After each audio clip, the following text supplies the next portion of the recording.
10 years on in the Telford dressing room, and the only thing really missing from last night's reunion was the World Cup itself.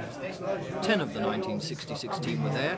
Hairstyles have altered since then, of course, and some of the players have become a bit broader around the waist. But otherwise, things seem to have changed very little. There was no mulling over old times, though. As the ultra-professionals they all are, their minds were firmly set on last night's game. However, one couldn't help but feel that a wee bit of nostalgia was hanging around the dressing room as they prepared for the kick-off. Yeah, they're all looking very well indeed, actually. Just as fit as when we last left them. Some of them look as though they put on a bit of weight around the old midriff thing. Yeah, I suppose we all do as we get a bit older, don't we?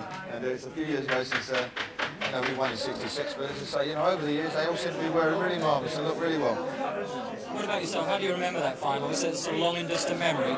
Well, not really. I mean, it's something that stands out very clearly in the mind. Obviously, it was a great occasion for all of us, and I think we all probably remember it kick by kick. Well, you're still playing, if you reckon you are now, then you were in 1966. Oh, I was never the quickest man in the world, but about half, I should think. They're a little proper me in that. You said you weren't going to stand up. I'm not going to stand up, but get out there. You got to get out there and show what I look like. But I bet you're still pretty good in the air. No, I don't hit any balls anymore. I had a bad neck when I finished playing, and if I hit balls, it aggravates it. And I'll hit what I have to hit, but I'm not going to put myself out there then. I've used my skill. Looking back yourself to the 66 World Cup, how does that seem? Does that seem an age away? Oh, more than an age. I mean, it's a lifetime, really, I think. I think people who play and are in the game don't even look back as far as last week, let alone 10 years ago. I think the spectators look back and remember where they were and what was happening, and it's great for your families.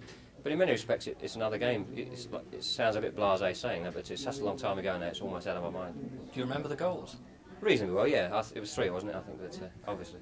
But it's nice. The nicest part about tonight is the reunion, I think, all getting together and the lads are in there chatting like it's just as they were probably just prior to the big game 10 years ago. But scoring 3 goals in the World Cup final, has that been a burden to you, now that you're getting on a bit, perhaps? Not really. The only burden is that if you score 3 goals in a World Cup final, they expect you to score 3 goals in every game you play, so that's the only in respect of that is being a burden. How do you think it was enough to bring a small lump to the throat of even the most fickle of football fans as Bobby Moore led the old team out just as he did 10 years ago at Wembley. And if appearance-wise the team had altered very little, then when they got down to the business of playing there was very little change there too. Teamwork and the skill was still very much in evidence. A capacity crowd of 8,000 saw some vintage stuff, like this run from Bobby Charlton.